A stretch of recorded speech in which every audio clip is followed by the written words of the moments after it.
ओम शांति। आज का प्रातः क्लास है 28/9/68 का।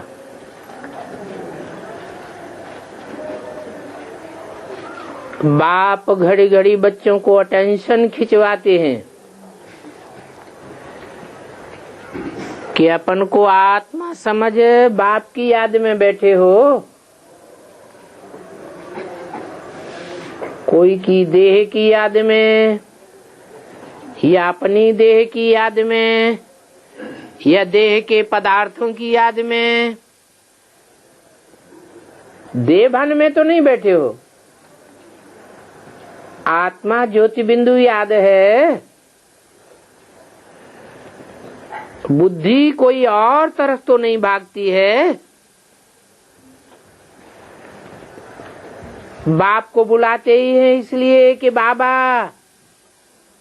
आकर के हमें पावन बनाओ।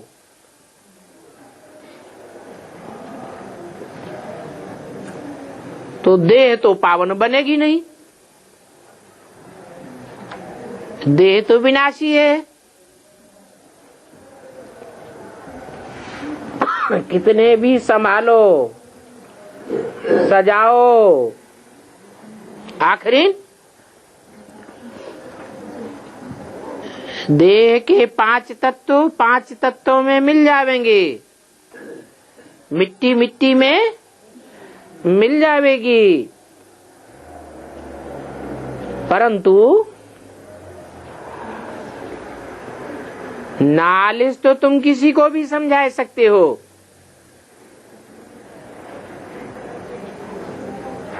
पहली नॉलेज की बात क्या है? हम आत्मा हैं, हम देह नहीं है। देह पवित्र नहीं बनेगी, आत्मा को पावन बनना है। आत्मा संग के रंग में आकर मैली हो गई है। 84 जन्मों में सुख भोगते भोगते देह के तमो प्रधान बन गई है।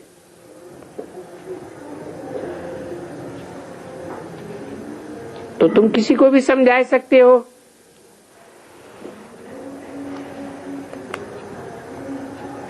कि आत्मा का पार्ट इस सृष्टि के चक्र में कैसे फिरता है। किसको भी तुम समझावेंगे तो झट समझ जावेंगे। भले कोई पवित्र न भी होगा तो भी नॉलेज तो समझ जावेगा। कोई बड़ी बात नहीं है।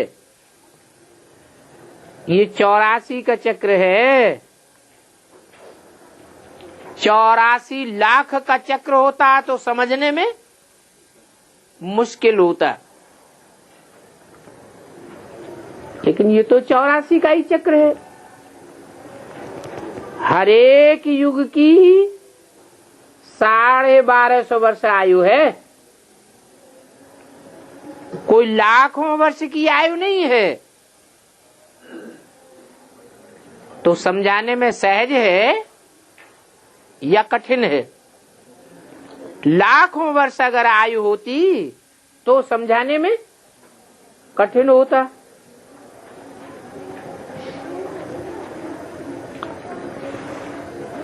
अभी तो बाप ने समझाया है कि हर युग में इतने इतने जन्म होते हैं, तो कितना समझाना सहज है। ये समझाने का कनेक्शन याद से नहीं है, ये तो पढ़ाई है। शास्त्रों में तो लाखों वर्ष का गपोड़ा लगाई दिए है। उन गपोड़े की बातों से बुद्धि निकालने के लिए समझाया जाता है कि ये लाखों वर्ष सृष्टि की आयु बताना, ये तो ब्लाइंड फेथ है। सच्चाई क्या है कि 2500 वर्ष की हिस्ट्री मनुष्य के जहन में भरी हुई है, प्रूफ और प्रमाण सहित। 2500 वर्ष की हर धर्म की तवारीखें बुद्धि में भरी हुई है। एक एक दिन मनुष्यों ने गिना है, चाहे क्राइस्ट का संवत हो, चाहे हिजरी संवत हो मुसलमानों का, चाहे विक्रम संवत हो, चाहे शक संवत हो, चाहे नेपाली संवत हो, एक एक दिन गिना है या नहीं कि बिना गिने हो गया है? एक एक दिन गिना है। तो दुख में दिन गिने जाते हैं या सुख में गिने जाते हैं? दुख में दिन गिने जाते हैं। तो ये दुख का युग है, जब से अनेक प्रकार के संवत बने हैं, अनेक धर्म के संवत बने हैं, अनेक धर्म आए हैं। पहले जब एक ही धर्म था, एक ही दुनिया में राज्य था, एक ही कुल था, एक ही मत थी, तब सब सुखी थे। उस समय की कोई भी तवारीख नहीं है, वो सुख की दुनिया थी। और ये 2500 वर्ष से दुख की दुनिया है। दुख की दुनिया अर्थात अज्ञान की दुनिया। अज्ञान में ठोकरें खाते हैं। सोझरे में ठोकरें खाते हैं या अंधेरे में खाते हैं? अंधेरे में ठोकरें खाते हैं। तो ये है अज्ञान की रात 2500 वर्ष की। तो जब रात 2500 वर्ष की होगी तो दिन कितने का होगा? रात दिन बराबर ही होते हैं या कम ज्यादा होते हैं? बराबर ही होते हैं। आधा समय दिन, आधा समय रात। तो दुख की दुनिया में जब एक एक दिन गिना गया तो हुई रात। और जिस दुनिया की कोई तवारीख नहीं मिलती, सुख का टाइम बड़े आनंद से गुजर गया। वो दिन का टाइम भी 2500 वर्ष का था। सुख में दिन कहाँ खिसक जाते हैं पता ही नहीं लगता। और दुख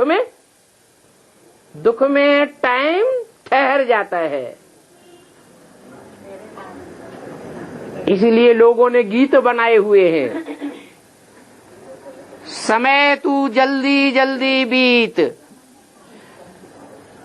सुख में तू बिल्कुल नहीं ठहरे, लाख बिताए तुझ पर पहरे, दुख में तू बिल्कुल रुक जाए, कैसी तेरी रीत, समय तू जल्दी जल्दी बीत। कितना बढ़िया गीत बनाया। गीत बनाने वाले ने जब गीत बनाया तो वो ये थोड़ा ही जानता था कि सुख की दुनिया की कोई तवारीख मनुष्यों के पास नहीं है। सुख की दुनिया में कोई ने दिन नहीं गिने और दुख की दुनिया में सब धर्म वालों ने दिन गिने हैं। तो बोला ये गपोड़ा लगाई दिया है शास्त्रों में कि लाखों वर्ष की दुनिया है। नहीं, 2500 वर्ष का दिन और 2500 वर्ष की रात, ये 5000 वर्ष की दुनिया है। और जैसे 24 घंटे रात दिन जैसे गुजरते हैं ऐसे ही दोबारा गुजरते हैं, फिर गुजरते हैं, फिर गुजरते हैं, ऐसे ही गुजरते रहेंगे। दिन रात जो गुजरते हैं उनमें अंतर पड़ता है क्या? पड़ता है? नहीं पड़ता।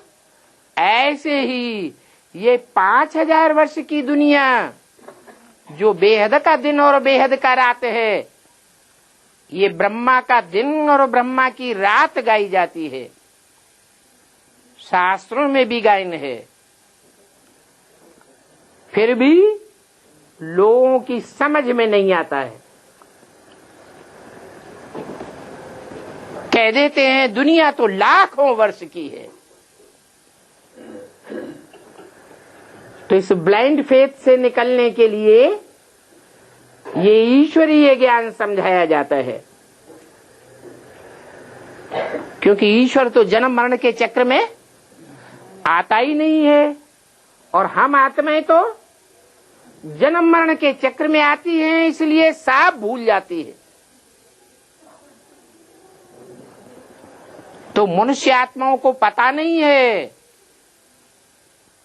कि दुनिया का चक्र कितने वर्ष का है। भगवान तो जन्म मरण के चक्र में नहीं आता, इसलिए सब जानता है, आकर के समझाता है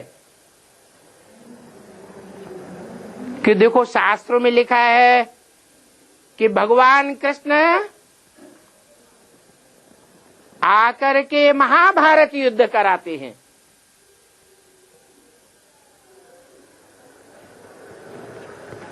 कौरवों और पांडवों की लड़ाई कराते हैं। कितने साल हुए? शास्त्रों में लिख दिया है, जाने अनजाने क्या लिख दिया है। महाभारत युद्ध को कितने साल हुए हैं? 7 5000 हुए। शास्त्रों में लिख दिया है।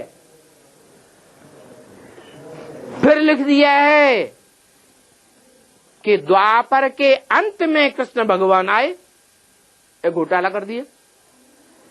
एक बात सच्ची तो दूसरी बात झूठी लिख दी। द्वापर के अंत में भगवान आया तो क्या पापी कलयुग की स्थापना करने आया? भगवान पाप बढ़ाने के लिए आता है या पाप की दुनिया खलास करने के लिए आता है? गीता में क्या लिखा है? यदा यदा हि धर्मस्य ग्लानिर्भवति भारत,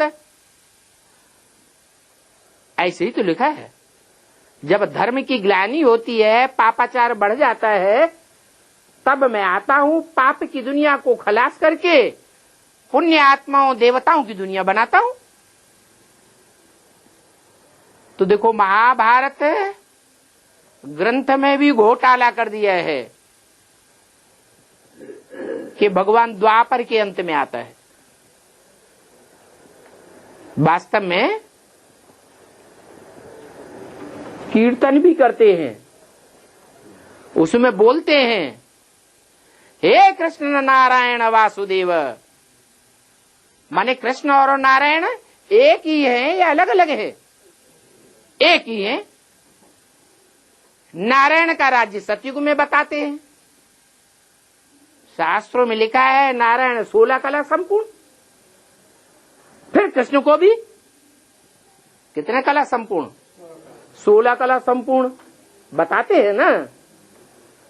फिर कहते हैं कि सतयुग है 16 कला संपूर्ण, त्रेता है 14 कला संपूर्ण, द्वापर 8 कला संपूर्ण।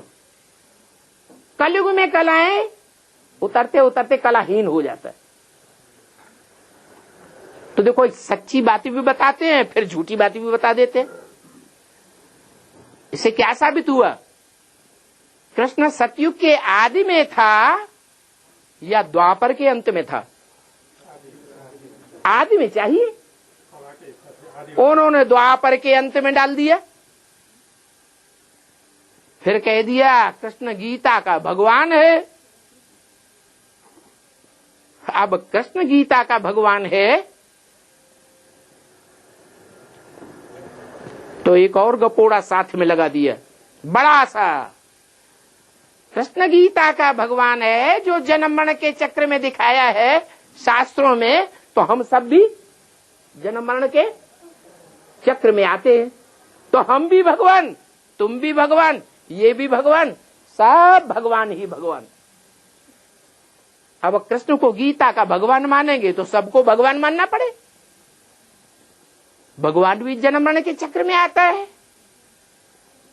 वास्तव में भगवान तो जन्म मरण के चक्र से न्यारा है।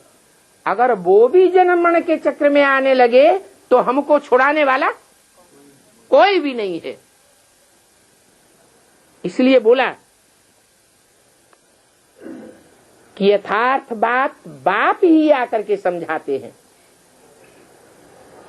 कि दुनिया का चक्र सिर्फ 5000 वर्ष का है, लाखों वर्ष का नहीं है। बाकी रही सतो प्रधान बनने की बात, कलयुग है तमो प्रधान युग। कोई तमो प्रधान बनता है तो लड़ाई झगड़े मारामारी करेगा ना। तो कलयुग में होता है लड़ाई झगड़ा मारामारी। कल है कलेश का युग, नाम दे दिया कलह युग। और सतयुग, सतयुग में तो कलह कलेश होता ही नहीं, क्योंकि सत्य का युग है। जहां सच्चाई है वहां भगवान वास करता है। जैसे सत्य चित्त आनंद वास करता है, वो नारायण का राज्य है। परंतु नारायण देवता है। भगवान ने नर को नारायण बनाया है, नारायण भगवान है नहीं। लेकिन मान देने के लिए कह देते हैं लक्ष्मी नारायण भगवान भगवती है। क्योंकि भगवान आता है तो क्या बनावेगा? भगवान भगवती बनावेगा। डॉक्टर क्या बनावेगा? Doctor surgeon बनावेगा। वकील क्या बनावेगा? वकील जज बनावेगा। मास्टर मास्टर बनावेगा। डॉक्टर डॉक्टर बनावेगा। जो जैसा है वैसा ही तो बनावेगा ना। तो भगवान भगवान भगवती बनाता है। फिर भगवान भगवती से देवी देवताओं की तैयारी होती है। जो सत्युग में देवी देवताएं होते हैं। तो यथार्थ बात बाप की है। बाप कहते हैं तमो प्रधान से सतो प्रधान, तुम सच्चे बाप को याद करने से बनेंगे। वो ही सत्य है। इस दुनिया में कोई छाती ठोक के नहीं कह सकता कि मैं 100% सच्चा हूं। मेरे अंदर 100% सच्चे संकल्प चलते हैं। मैं 100% सच्ची बात बोलता हूं। मैं 100% सच्चे कर्म करता हूं। सच्चा होगा तो सुखदाई होगा या दुखदाई होगा? सच्चा तो सुखदाई होता है और झूठा झूठा दुखदाई होता है। तो भगवान तो है ही सच्चा। दूसरे धर्म वाले भी कहते हैं गॉड इज ट्रुथ। हम हिंदू भी कहते हैं कि भगवान सत्य चित्त आनंद है। पहला गुण क्या बताया? सत्य है। सच्ची बात सुना करके सचखंड की स्थापना करता है कि झूठी बातें सुनाता है? झूठी बातें तो इन्हें गुरुओं ने सुनाई। 2500 वर्ष से झूठी बातें सुनाई तो सचखंड स्थापन हुआ। दिन ब दिन दुनिया झूठी बनती जाती है। सच्चाई से ही सचखंड की स्थापना होती है। इसलिए बाप कहते हैं अगर सत्य बाप को याद करेंगे तो बहुत ऊंचा पद पाए लेंगे, याद नहीं करेंगे तो बहुत नीचा पद पाए लेंगे।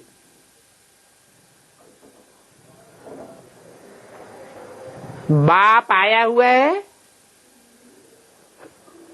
पदवी बांटने के लिए। 500-700 करोड़ कुर्सियां हैं, जिसको जो नंबर लेना हो ले सकता है। अव्वल नंबर लेना हो तो ले सकता है। देने वाला भगवान बाप है और जन्म जन्मांतर की प्राप्ति कराने वाला है।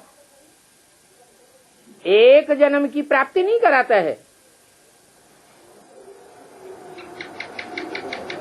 अगर याद नहीं करेंगे तो इतना ऊंच पद नहीं पा सकेंगे। किस तरफ इशारा किया? लक्ष्मी नारायण की तरफ। ये विश्व के मालिक हैं। नहीं तो दुनिया में और धर्मों में बड़े बड़े महत्वाकांक्षी राजाएं हुए, जिन्होंने सारी दुनिया को जीतना चाहा। लेकिन हिस्ट्री कहती है कि कोई ने भी बाहुबल से सारी दुनिया के ऊपर विजय प्राप्त नहीं की। ये सिर्फ याद का बल है। जो याद के बल से नारायण विश्व का मालिक बन जाता है। उनका दूसरा नाम शंकर नारायण भी कहा जाता है, विश्वनाथ कहा जाता है। कृष्ण को विश्वनाथ कहते हैं? नहीं कहते। सारे विश्व के ऊपर जीत पहनने वाला वो दुनिया का बड़े से बड़ा राजयोगी है।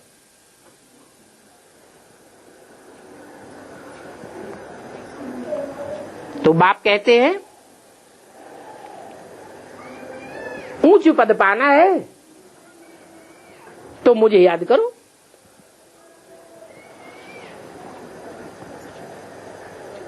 स्कूल में पढ़ाई पढ़ाई जाती है। पढ़ाई पढ़ने वाले का योग किसके साथ होना चाहिए? टीचर के साथ होना चाहिए।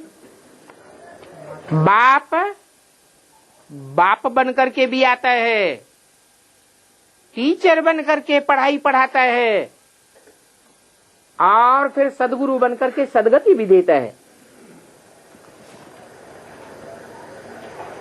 तो बोला याद की यात्रा से ही सतो प्रधान बनेंगे और स्वर्ग में जावेंगे। बाकी पढ़ाई तो बिल्कुल सहज है, कोई भी बच्चा समझ सकता है। बाकी माया की युद्ध कौन से सब्जेक्ट में चलती है? 4 सब्जेक्ट हैं ईश्वरीय पढ़ाई के: ज्ञान, योग, धारणा और सेवा। और माया की युद्ध याद में ही चलती है। तुम बाप को याद करते हो, बाप की तरफ खींचना चाहते हो, बाप की तरफ बुद्धि लगाना चाहते हो, और माया अपनी तरफ खींच लेती है। ये रस्सा कसी का खेल है। क्या रस्सा कसी का खेल देखा? नहीं देखा। एक रस्सा होता है, आधे इधर खींचते हैं और आधे दूसरी तरफ खींचते हैं। इधर वाले जब संगठित हो जाएंगे तो वो खींचे चले जाते हैं, इधर वाले संगठित नहीं होते तो वो खींच जाते हैं। जब इधर वाले संगठित हो जाते हैं तो वो खींचे चले जाते हैं, वो खींच ले जाते हैं। तो रस्साकसी में कौन जीतता है? संगठन शक्ति वाले जीतते हैं। क्यों? ये शक्ति कहां से आती है? बाप की याद से प्योरिटी आती है, प्योरिटी से यूनिटी आती है, यूनिटी को संगठन शक्ति कहा जाता है।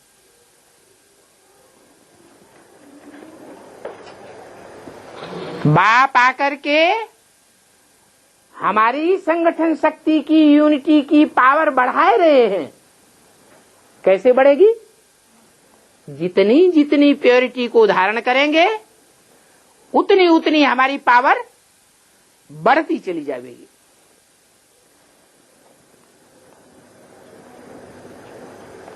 तुम बाप को याद करते हो? ऐसे तो कोई नहीं कहेंगे मेरे में शिव बाबा बैठा है। अरे याद करते हो कि शिव बाबा बैठा है? याद करते हो? अपन को आत्मा समझा, मैं ज्योति बिंदु आत्मा हूं, अब बाप मेरे साथ है। साथ है या प्रवेश है? साथ है। याद करते हो? अगर कोई कहे कि मेरे अंदर शिव बाबा प्रवेश है, मैं आत्मा बिंदी और शिव बाबा बिंदी मेरे में, मेरे साथ बैठा है, प्रवेश है, तो उन गुरुओं में हमारे में क्या अंतर हुआ? वो गुरु भी कहते हैं शिवोहम और हम भी कहें शिवोहम, तो कोई अंतर होगा? कोई नहीं। उन गुरुओं ने भी अनेक भगवान बनाई दिए और हम भी कहेंगे शिवोहम, तो तुम भी कहोगे शिवोहम, ये भी कहेंगे, सब कहेंगे शिवोहम। फिर तो सर्वव्यापी वाली बात हो गई।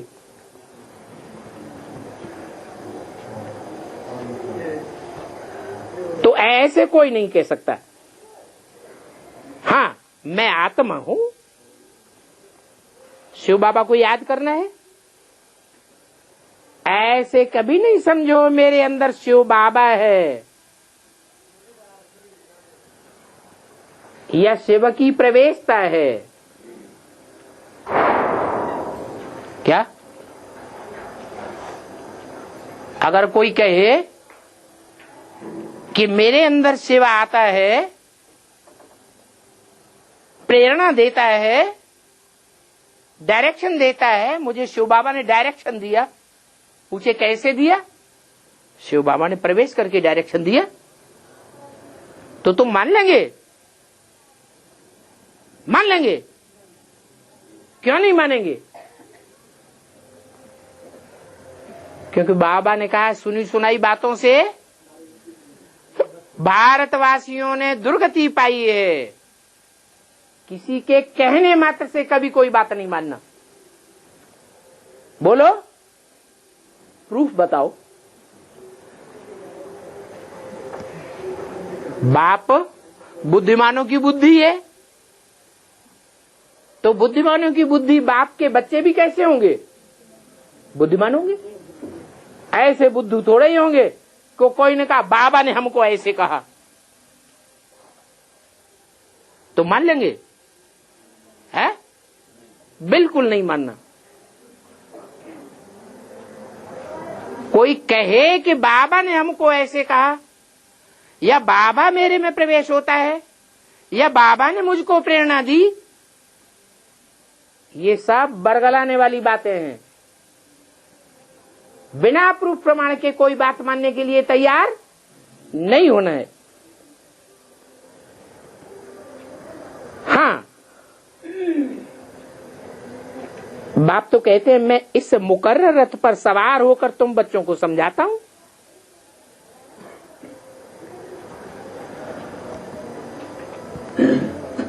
एक मुकर्रर रथ भी बताते हैं तो दूसरा टेम्परेरी रथ भी बताते हैं। कहते हैं जिस तन में भी प्रवेश करता हूं उसका नाम ब्रह्मा रखता हूं। तो ब्रह्मा एक है या अनेक है? ब्रह्मा तो एक है, लेकिन मुकर्रर रथ एक है और ब्रह्मा भी एक है? ब्रह्मा अनेक है। जब मुकर्रर रथ एक है और ब्रह्मा अनेक है, तो मुकर्रर रथ उसका नाम बदल जाता है। कौन सा ब्रह्मा? प्रजापिता ब्रह्मा। उसका टाइटल क्या? सिर्फ ब्रह्मा नहीं, उसका टाइटल प्रजापिता ब्रह्मा।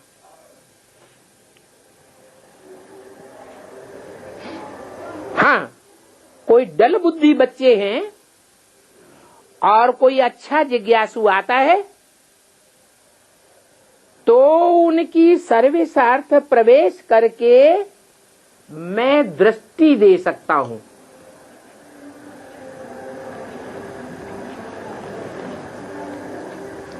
डल बुद्धि नहीं समझा सकता, वाइब्रेशन की छाप नहीं छोड़ सकता। समझने वाला पावरफुल है, तो जो समझाने वाला अगर हिम्मत करता है तो हिम्मते बच्चे बाप मदद दे देते हैं। बाकी मैं सदैव किसी में नहीं बैठ सकता हूं, क्योंकि मैं कब आता हूं कब चला जाता हूं कोई को पता भी नहीं चलता। जिसमें प्रवेश करता हूं उनको पता चलता है। मुरली में बोला पूछा, इन ब्रह्मा में प्रवेश करता हूं इनको पता चलता है, ब्रह्मा को भी पता नहीं चलता। कब आता हूं कब चला जाता हूं। बैल पर सदैव सवारी होती है क्या? सदैव कोई बैल पर बैठा रहेगा क्या? नहीं। मेरे आने जाने का कोई को पता नहीं पड़ता। हाँ, मनुष्य आत्माएं जब प्रवेश करती हैं तो उनके प्रवेश करने का पता चल जाता है। जैसे ब्रह्मा की सोल गुलजार दादी में आती है तो चेहरा मोरा बदल जाता है, पता चल जाता है कि कोई मनुष्य आत्मा की सोल आ गई। बाकी शिव बाबा ऐसे नहीं आते। क्यों? क्योंकि शिव को तो अपना शरीर है ही नहीं, सूक्ष्म शरीर भी नहीं है। स्थूल शरीर में ज्यादा ताकत होती है या सूक्ष्म शरीर में? सूक्ष्म शरीर में ज्यादा ताकत होती है। तो सूक्ष्म शरीर जब प्रवेश करता है मनुष्य आत्मा का, तो जिसमें प्रवेश करता है उसका चेहरा मोहरा भी बदलता है, उसमें ताकत भी आ जाती है। मैं तो हल्का फुल्का हूं। कौन है? शिव बाप हल्की फुल्की आत्मा है, उनका सूक्ष्म शरीर का भी कोई वजन नहीं। स्थूल शरीर तो है ही नहीं, तो सूक्ष्म शरीर भी नहीं। तो मैं हल्की फुल्की आत्मा कब आता हूं कब चला जाता हूं कोई को पता ही नहीं चलता। हाँ, इस ब्रह्मा में भी आता हूं टेम्परेरी। कौन से संत तक आया है? 69 18 जनवरी तक आया, उसके बाद तो शरीर ही छूट गया। 68 की वाणी है ना, तो इशारा दे दिया कि पूरे संगम युग इनमें प्रवेश नहीं कर सकता। इस समय तो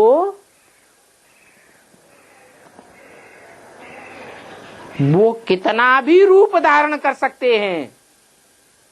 कौन है? कौन नहीं। भक्ति मार्ग में किसका गायन है? 100 रुपया का अरे शास्त्रों में भी दिखाया है, पार्वती का ब्याह हुआ तो कौन बहुरूपिया बन के आ गया है? शंकर जी बहुरूपिया बन के आ गए। कभी बुढ़े का रूप धारण कर लेते, कभी नौजवान बन जाते, कभी चेहरा चमकता हुआ दिखाई पड़ता है चमाचम, कभी लटका हुआ दिखाई पड़ता है। तो बहुरूपिया है, अनेक रूप धारण कर लेते हैं। किस समय? इस समय माना संगम युग में बहुरूप धारण कर किसका भी कल्याण कर सकते हैं।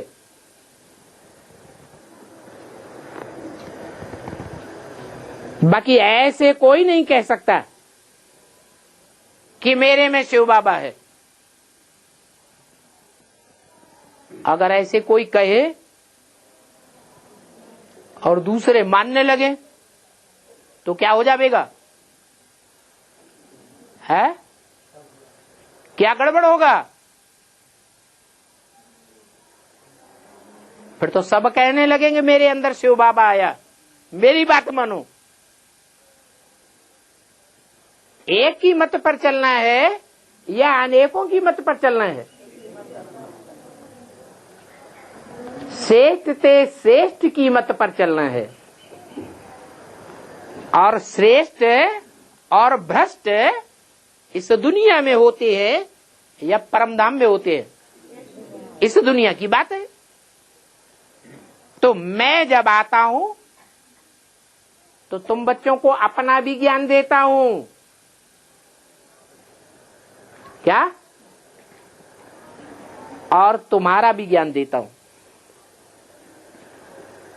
जैसे गीता में अर्जुन से क्या कहा? अर्जुन तू अपने को नहीं जानता, मैं तेरे जन्मों को बताता हूं। तो तुम बच्चों के अनेक जन्मों को भी बताता हूं। बताता हूं कि इशारा देता हूं? क्या करता हूं?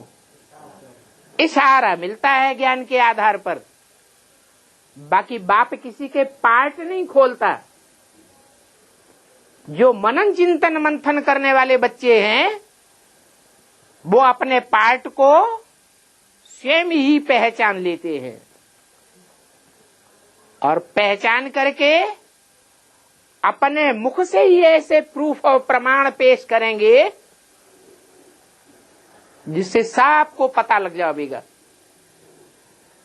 कि इनका पार्ट क्या है, उनका पार्ट क्या है, दास का पार्ट किसका है, दासी का पार्ट किसका है, साहूकार का पार्ट किसका है, राजा का पार्ट किसका है, महाराजा का पार्ट किसका है। स्कूल में कॉलेज में एग्जाम होते हैं तो पहले पहले किसका रिजल्ट निकलता है? थर्ड क्लास वालों का निकलता है, सेकंड क्लास वालों का निकलता है, फर्स्ट क्लास वालों का भी नहीं निकलता।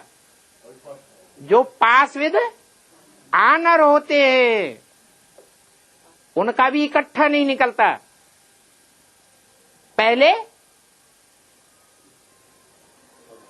जो अव्वल नंबर आता है स्टेट में या पूरे कॉलेज में, उसका नाम डिक्लेयर होता है। तो पहले पहले किसका नाम डिक्लेयर होता होगा? है? अरे मैं क्या बनाता हूं? मैं विश्व का मालिक बनाता हूं। तो विश्व का मालिक एक होगा या अनेक होंगे? तो उस एक का पार्ट पहले प्रत्यक्ष होता है।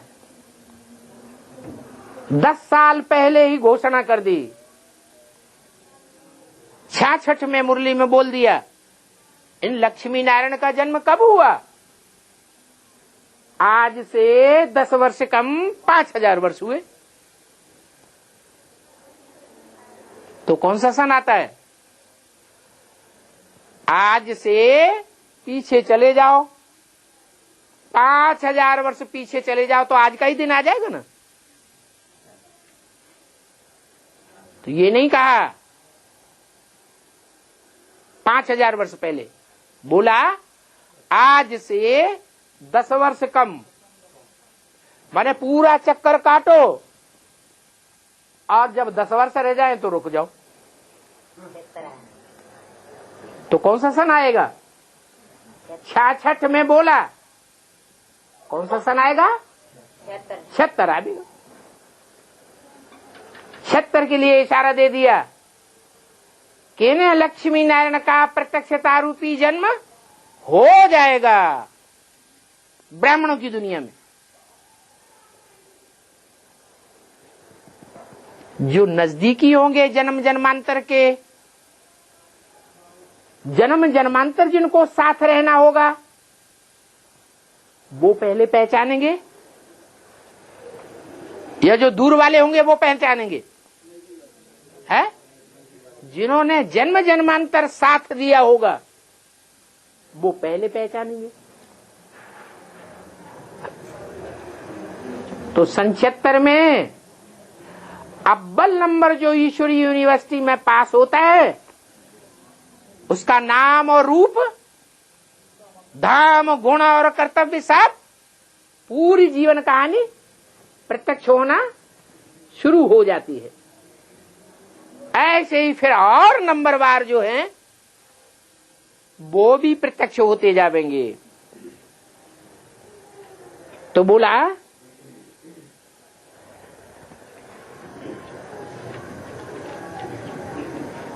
ऐसे कोई नहीं कह सकता, नारायण भी नहीं कह सकता।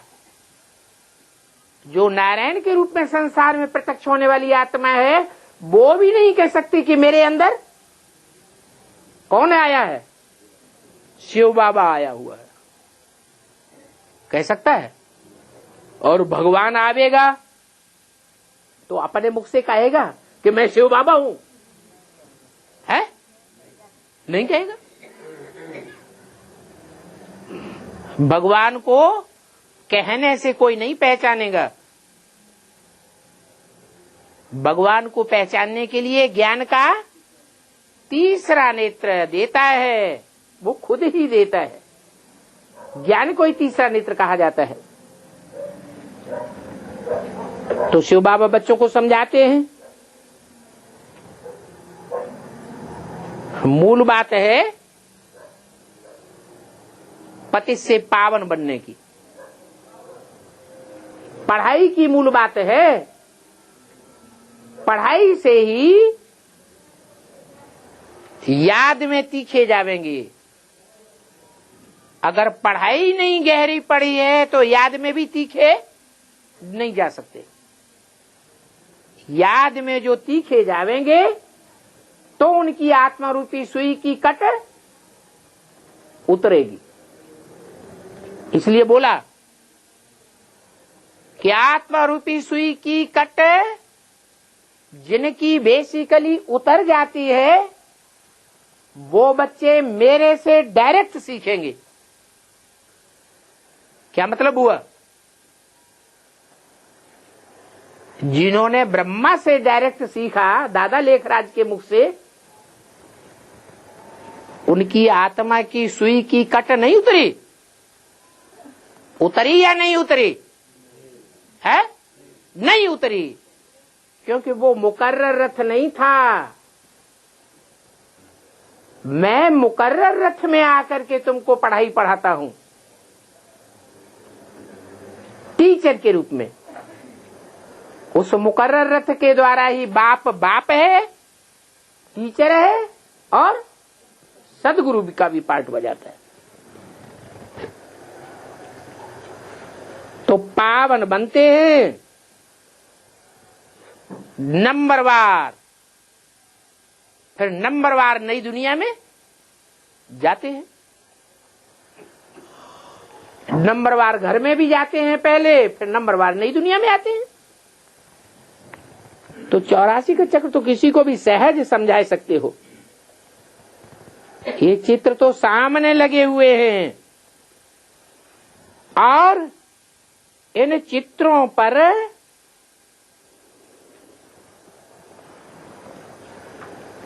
ज्ञान देने की बात। इन चित्रों पर बाप के सिवाय इतनी गहरी नॉलेज कोई दे नहीं सकता। ये भी एक बाप की पहचान है। क्या पहचान है? बाप की पहचान के पॉइंट है ना, उनमें ये भी एक मुख्य पॉइंट है। क्या? कि इन 4 चित्रों पर जितनी समझानी गहरी बाप दे सकते हैं, उतनी गहरी पहचान और समझानी कोई दे ही नहीं सकता। कोई भी ब्राह्मण की बुद्धि में इन 4 चित्रों के इतनी गहराई की समझानी नहीं आ सकती जितनी बाप आकर के देते हैं। आत्मा को नॉलेज मिलती है ना, 4 चित्रों की, उसको ही ज्ञान का तीसरा नेत्र कहा जाता है। ये ज्ञान मिलता है तो आत्मा को सुख होता है। क्या? ज्ञान की पहचान क्या है? हाँ, ज्ञान की पहचान है कि ज्ञान मिलता है तो आत्मा सुखी होगी। कोई ज्ञान सुनाए और आत्मा दुखी हो जाए तो वो ज्ञान सुना रहा है या ज्ञान सुना रहा है? अज्ञान है। ज्ञान का रिजल्ट सुख आना चाहिए।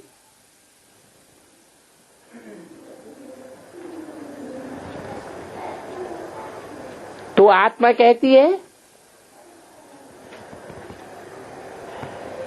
मेरे शरीर को सुख मिला। बुद्धि में ज्ञान नहीं बैठता है तो आत्मा कहती है मेरे शरीर को दुख क्यों देते हो। वो ही एडवांस ज्ञान। कोई आत्माएं सुनती हैं तो बड़ी गदगद होती है, और वो ही ज्ञान जिनके आत्मा की सुई की कट नहीं उतरी है, बेसिकली उन बीके वालों को सुनाते हैं तो सुखी हो जाते हैं या दुखी है? दुखी हो जाते हैं, है? तो उनके शरीर को दुख होता है कि सुख होता है? उनके शरीर को दुख हो जाता है। तो कहने वाली समझने वाली आत्मा है, और आत्मा ही देवता बनती है। कोई शरीर देवता नहीं बनता। कोई बैरिस्टर है, कोई व्यापारी, ये आत्मा ही तो बनती है। तो बाप सब आत्माओं से बात करते हैं, चाहे बैरिस्टर हो, व्यापारी हो, कोई भी हो, सबको बाप अपनी पहचान देते हैं। लेकिन देह अभिमानियों को पहचान देते हैं कि आत्मा अभिमानियों को पहचान देते हैं। जिनके आत्मा की सुई की कट उतरी हुई होती है, बेसिकली उनको अपनी पहचान देते हैं। जो दुखी हो जाते हैं तो क्या कहेंगे? जो ज्ञान सुन करके, वही ज्ञान सुन करके एक बहुत सुखी होता है और दूसरे दुखी हो जाते हैं तो क्या कहेंगे? उनकी आत्मा की सुई की कट नहीं उतरी है।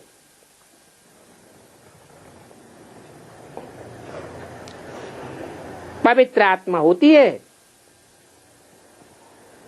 तो पवित्र आत्मा की बुद्धि में जल्दी बैठता है। परंतु अभी तुम देवता नहीं हो, क्योंकि पूरे पवित्र नहीं बने हो। अपवित्र तो हो ना। तो अब देवी देवता बनने के लिए पवित्र बनना है। इसलिए ब्राह्मणों की 9 कुरियां दिखाते हैं। सब एक जैसे श्रेष्ठ होते हैं क्या? नहीं। ऊंच कुरी के भी ब्राह्मण और नीच कुरी के भी ब्राह्मण।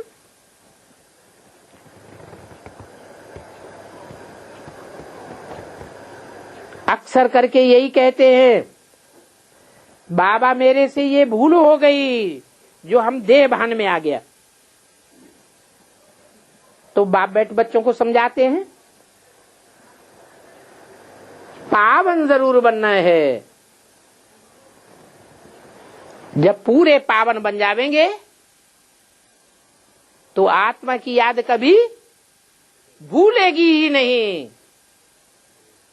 देह की याद आवेगी ही नहीं।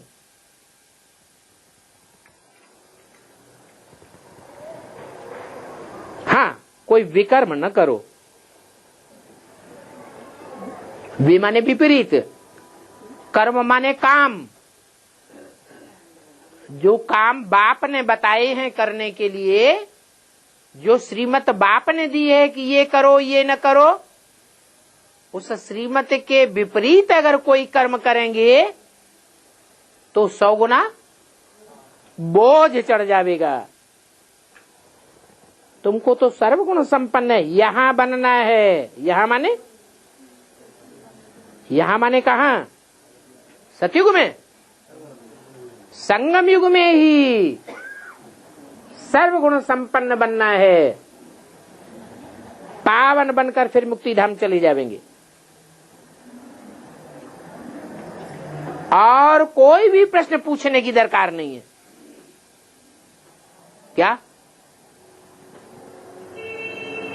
क्या तात लगी रहे कि मैं पावन कैसे बनूं? पहले तुम अपनी बात करो। पतित आत्मा पावन कैसे बने? दूसरी आत्माओं का चिंतन मत करो। पर चिंतन पतन की जड़ है। कहते हैं कि हमसे कोई पूछते हैं तो हम उनको क्या जवाब देवे? उनसे भी बोलो, पहले तुम पावन तो बनो। पावन बनेंगे तो सब प्रश्नों का समाधान स्वतः ही आ जाएगा। कोई कहते हैं लड़ाई में 2 करोड़ मरे। इतनी सब आत्माएं कहां गई है? कहां लिया जन्म? 2 करोड़ मरे तो 2 करोड़ कहीं जन्म भी लिया होगा। मरे वो तो दिखाई पड़ा, इतनी लाशें निकली। फिर जन्म लेंगे कहीं नहीं लेंगे, वो बता सकेंगे? अरे वो आत्माएं कहां भी गई, इसमें तुम्हारा क्या जाता है? तुम परचिंतन में क्यों पड़ते हो? तुम अपना टाइम वेस्ट क्यों करते हो? तो बाप कहते हैं और कोई बात की भी दरकार नहीं। तुम्हारा काम है पावन बनकर पावन दुनिया में जाना और विश्व का मालिक बनना। और बातों में जाने से तुम खुद ही मुझते रहेंगे।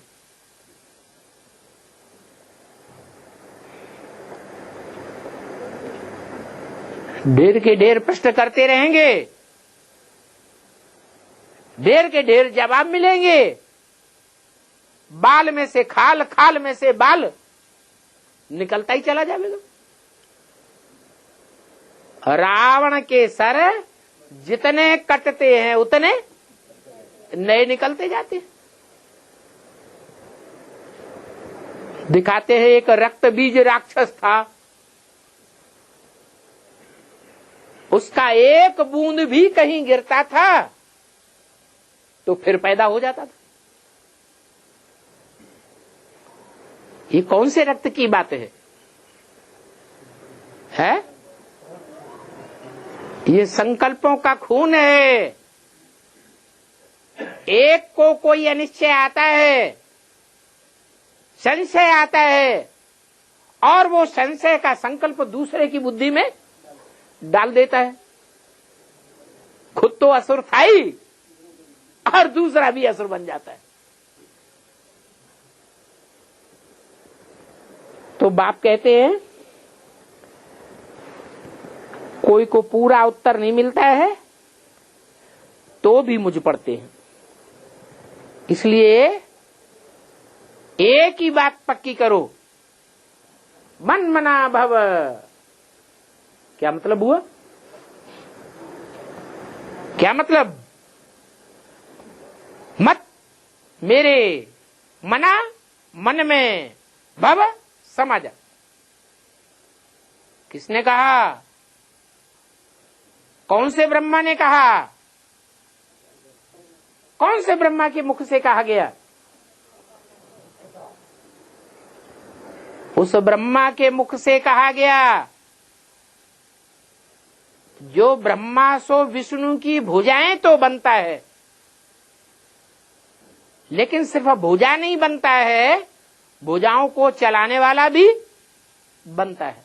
विष्णु कितनी भुजाएं? 4 भुजाएं। तो 4 ब्रह्मा तो 4 भुजा बनते हैं। भुजा माने मददगार बनते हैं। किसके मददगार? ऊपर वाले ज्योति बिंदु शिव बाप के मददगार। किसके मददगार? अरे विष्णु की 4 भुजाएं किसके मददगार बनती हैं? वो बाप नहीं है, आत्माओं का बाप। हाँ, शिव बाप आत्माओं का बाप नहीं है, वो भी तो उसके मददगार बनते हैं।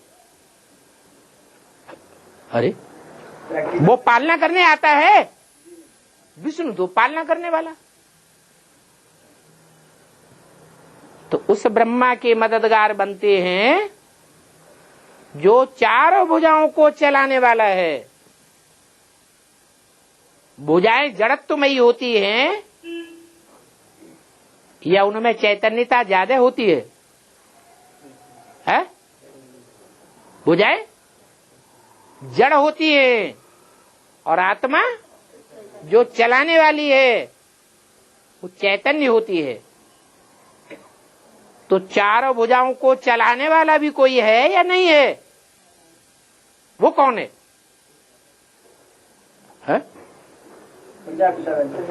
हाँ, जिस ब्रह्मा का नाम प्रजापिता ब्रह्मा पड़ता है, वो 4 भुजाओं को चलाने वाला है। तो बोला बाप कहते हैं मन मना भव, मेरे मन में समा जा। तो मेरा मन कौन हुआ? ब्रह्मा के 5 मुख कहे जाते हैं, पंचानन। तो उनमें मेरा मुख कौन सा हुआ? जो फर्स्ट है सो लास्ट। मैं पहले पहले किस में प्रवेश करता हूं? मुकर्रर रथ में प्रवेश करता हूं। किस लिए प्रवेश करता हूं? मुकर्रर रथ में पहले पहले किस लिए प्रवेश करता हूं? ज्ञान का बीज डालने के लिए प्रवेश करता हूं। जो गीता में लिखा है कि मैं जब आता हूं तो पहले पहले किसको ज्ञान देता हूं? सूर्य को ज्ञान देता हूं। तो कहते हैं मन मना भव, मेरे मन के संकल्पों में समा जा। क्या शिव को मन होता है कि अमन है? वो तो अमन है।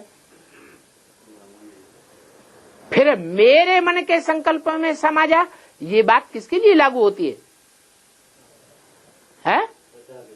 प्रजापिता के लिए लागू होती है।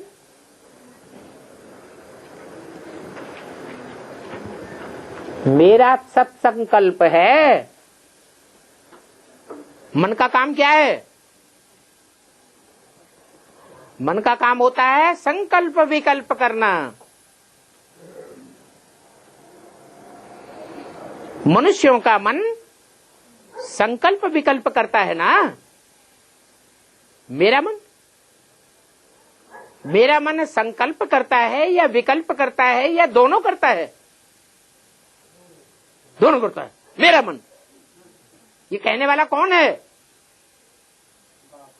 बाप नहीं, शिव बाबा।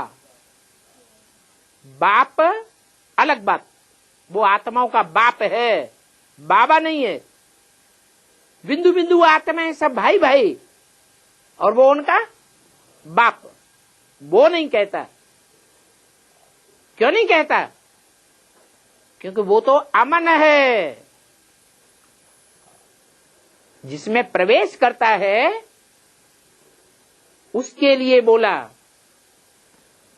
कि मेरे मन में समा जा, अर्थात मेरे मन में जो संकल्प चलते हैं ज्ञान युक्त, उन ज्ञान युक्त संकल्प में समा जा। देह से देह के सभी संबंध छोड़, माम एकम याद करो। जब एकम कहा गया तो क्या एक बिंदी के लिए कहा गया कि एक बिंदी को याद करो? बिंदी बिंदी बिंदी बिंदी, सारे ही तो बिंदी। कीड़े मकोड़े पशु पक्षी सारे ही बिंदी। कौन सी बिंदी को याद करो? है? अरे कौन सी बिंदी को याद करो? कैसे पता चले? अरे इसलिए पहचान दी मुकर्रर रथ। ये मुकर्रर रथ है जिसको कहा जाता है शिव बाबा, ताकि बुद्धि इधर उधर न बिफर जाए। अनेक व्यापी बुद्धि न हो जाए, एक स्थान पर टिकी रहे। इसलिए बोला मन मना भव, और मेरे पास ही तुमको आना है। क्या? माम एकम याद करेंगे तो मेरे पास ही आ जाएंगे। कैसे? वो भी मुरली में तरीका बता दिया। अगर मेरे को याद करेंगे तो तुम बच्चों को कोई तकलीफ नहीं होगी, दुनिया वालों को तकलीफ होगी, तुमको तकलीफ नहीं होगी। तुमको नैनों पर बिठा के ले जाऊंगा। तो उसके नैन कौन से हैं? बिंदी को नैन होते हैं क्या? फिर कौन से नैनों पे बिठा के ले जाएगा? है? अरे जो मुकर्रर रथ है, जो झाड़ के चित्र में ऊपर शंकर का चित्र दिखाया है ना, आत्माएं जा रही हैं, कौन खींच के ले जा रहा है? निमित्त तो कोई चाहिए। आंखों पर बिठा के ले जाऊंगा। क्या इन आंखों पर बैठने की बात है? नहीं, दृष्टि की पावर से तुम बच्चों को खींचता है। जो गीता में लिखा गया है, हजारों सूर्यों से भी ज्यादा तेजों में है। भूलना चाहें तो भी भूल नहीं सकते। प्यार का सागर है। प्यार हाथों से ज्यादा दिखाई देता है, नाक से दिखाई देता है कि कान से दिखाई देता है? कौन से अंग से प्यार दिखाई देता है? आंखों से प्यार दिखाई देता है। भक्ति मार्ग में तो गीत बनाए देते हैं, गाते रहते हैं, इन आंखों की मस्ती में मस्तान हजारों हैं। अरे गीत गाने की बात थोड़ी ही है, ये प्रैक्टिकल अनुभव की बात है, रियलाइजेशन कोर्स चल रहा है। यह रियलाइज न करने से पता चल जाएगा। काई की बात है, रियलाइजेशन कोर्स चल रहा है तो एक एक को रियलाइज करना चाहिए कि हमारी अवस्था क्या बनती है। रोजमर्रे की दुनिया में कोई दुश्मन भी अगर हंसता हुआ चेहरा दिखाता है, आंखों में खुशनुमाई दिखाई पड़ती है, तो देखने वाला जानता है कि ये दुश्मन है, तो भी क्या कर देता है, मुस्कुराए देता है। दुश्मन को देखता है तो भी खुशी आ जाती है। ये तो भगवान का रूप होता है। भगवान कभी किसी का दुश्मन नहीं होता, वो तो सदैव प्यार का सागर है। कहते हैं धर्मराज मेरे साथ है। क्या धर्मराज लाल लाल आंखें करेगा? ये तो अंधेरा हो गया। मैं तो सदैव प्यार का सागर हूं। धर्मराज मार का सागर बन सकता है, मैं मार का सागर नहीं बनता। कौन है धर्मराज? कौन है धर्मराज?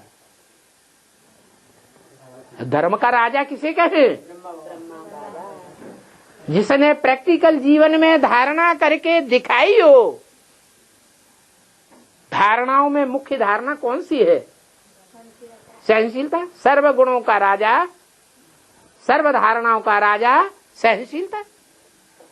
वो सहनशीलता जितनी ब्रह्मा ने करके दिखाई, उतनी और कोई ने भी ये सहनशीलता धारण करके नहीं दिखाई। और जिनकी करनी को, जिनकी वाणी को, जिनकी लाल लाल आंखों को उसने सहन किया और उनको भी बदले में प्यार दिया।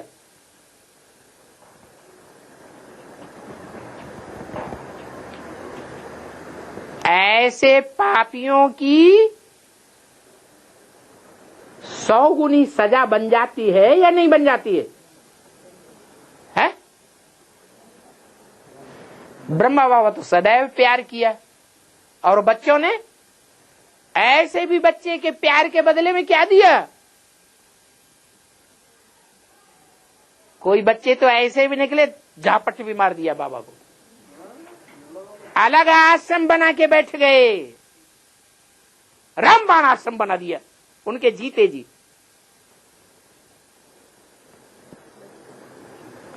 गाजियाबाद की बात है। ऐसे ऐसे देहाभिमानी बच्चे, ऐसों को भी प्यार दिया। सारी संस्था की प्रॉपर्टी को समेट करके अपनी मुट्ठी में लेकर के बैठ गए।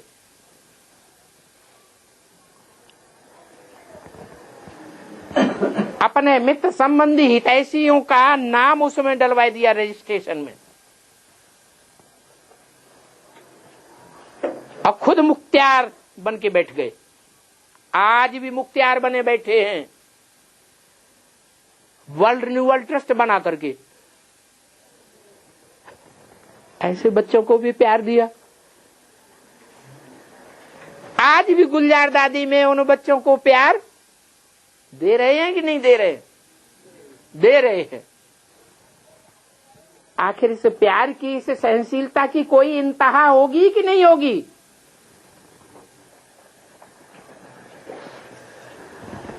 जब अति हो जाती है तो अति का अंत हो जाता है।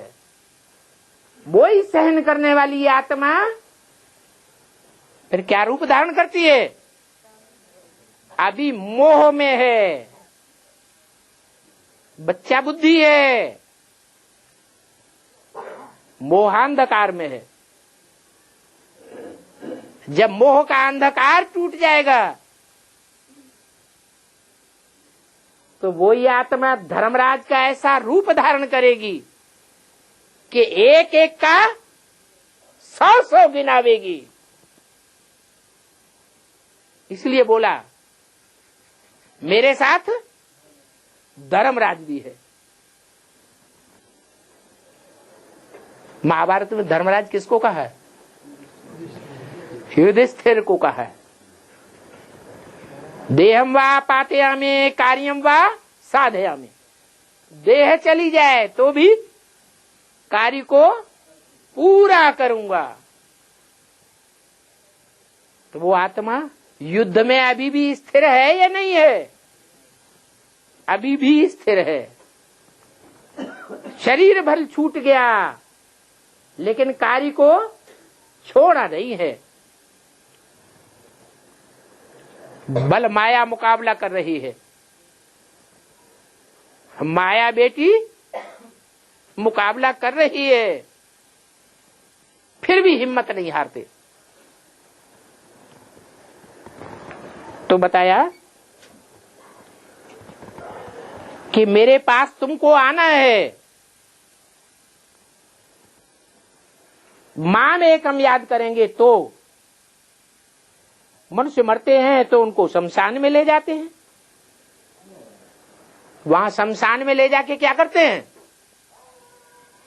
मरते हैं, मुर्दा को ले जाते हैं शमशान में, घुसे तो फिर क्या करते हैं? है? अरे नहीं, गांव को, कस्बे को, शहर को छोड़ा और शमशान में पांव रखा, फिर क्या करते हैं? भूल गए। मुर्दे का मुख घुमाए देते हैं। क्या? हाँ, मुख कर देते हैं शमशान की तरफ और पांव कर देते हैं दुनिया की तरफ। मोहरा ही घुमाए देते हैं। तुम्हारा भी घर ऊपर में है। अभी तुम्हारा माथा ऊपर जाता है या नीचे जाता है? कहां जाता है? ये माथा, ये बुद्धि ज्यादा कहां जाती है? नीचे जा रही है या ऊपर जा रही है? मिट्टी की दुनिया में, देह की दुनिया में ज्यादा जाती है या ऊपर जाती है? आत्माओं की दुनिया में, मिट्टी की दुनिया में जाती है। फिर तुम्हारा मुंह ऊपर हो जाएगा। ऊपर में कोई भी पतित आत्मा नहीं जा सकती। पावन बनने के लिए बुद्धि का योग बाप के साथ लगाना पड़े। बाप के पास मुक्ति धाम में जाना है ना। पतित हैं इसलिए बुलाते हैं कि हम पतितों को आकर के पावन बनाओ, लिबरेट करो। तो बाप कहते हैं अभी पवित्र बनो,